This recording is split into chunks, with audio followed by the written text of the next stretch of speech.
C'est un jour important parce que pour la reprise de l'activité culturelle, de marquer le coup, de passer le message que parmi les choses que l'épidémie a endommagées, il y en a beaucoup que la culture peut réparer. Et j'ai essayé de passer ce message plusieurs fois, que parfois, comme on dit en arabe, tarafa hiya al-hal. Et il y a beaucoup de problèmes qui peuvent se résoudre par la culture.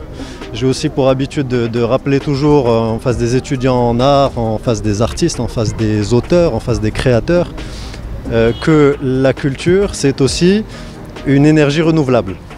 Au sens où que vous ayez sur Terre, si vous avez des êtres humains, vous avez la capacité de récolter cette énergie renouvelable qui est la culture, parce que la créativité est présente chez tous les hommes et qu'on est capable de sortir des choses incroyables quand on est acculé. Alors, parfois ça commence par de la douleur, parfois ça commence par une histoire personnelle, parfois ça commence par des joies, des étonnements, des choses comme ça.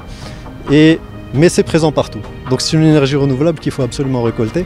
Et ce que fait la Fondation des musées avec cette exposition est formidable parce que ça permet aux Marocains de comprendre quelle est l'histoire de la peinture au Maroc, en partant de Ben Ali Rbaté.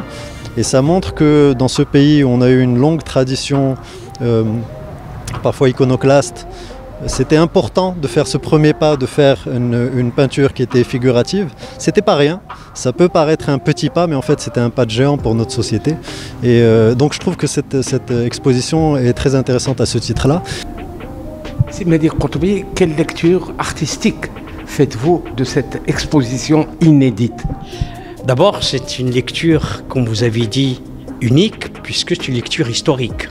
C'est une lecture qui part de l'histoire de Ben Ali Rbaté, qui est un des premiers qui reconnaît aujourd'hui à toucher au pinceau, et d'aller passer à travers Yaqoubi, à travers Sharqawi, à travers Garbawi, à travers Mlihi, à travers Belkahia, à travers tous ces artistes-là pour arriver à rêver à des artistes d'aujourd'hui. Et ça, pour moi, c'est une chose essentielle. C'est-à-dire que ce musée est en train de mettre réellement l'accent et le positionnement de Rabat comme ville-lumière, capitale de la culture.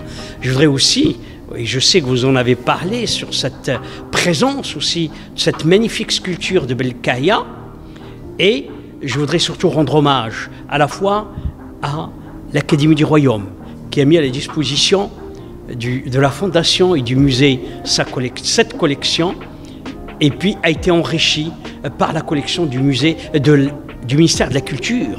Comment classez-vous cette création artistique marocaine dans l'univers artistique, non seulement occidental, mais aussi arabe et africain?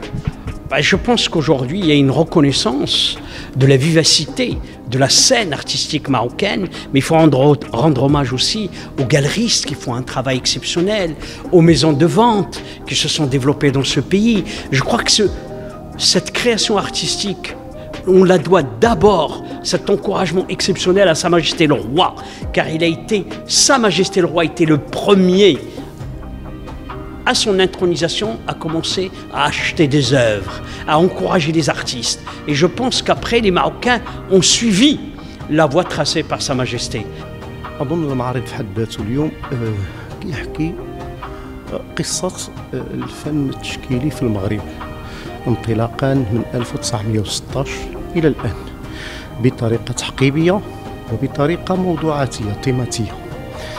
طريقة تحقيبية بمعنى أنه انطلاقا من أول عمل فني أنجزه بن علي الرباطي أو أول معرض نظم لفائدة فنان مغربي في إنجلترا، ثم بعد ذلك بشكل متوالي أعمال لفناني مدرسة التطوان انطلاقا من 1947، أعمال للسرغيني، ثم بعد ذلك مغارة، الشفاج،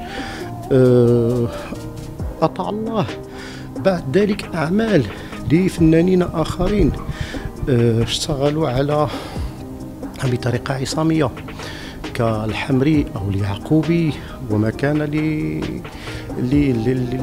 للالتقاء بالأجانب من أثر على العمل الفني، وبالتالي التقاء الحمري باينغيزن أو التقاء اليعقوبي أيضا بول بولز أو بعده التقاؤه بفرانسيس بيكان. كل هذا سيمكن الاطلاع عليه في المرحلة الأولى. من لوحة أكثر من 100 عمل حاضرة في هذا العمل، كتنتهي بالفن الحديث أو المعاصر، أعمال لحسن الدرسي ولا أعمال لحسن الشاعر أو أعمال لمحمد الباز إلى غير ذلك.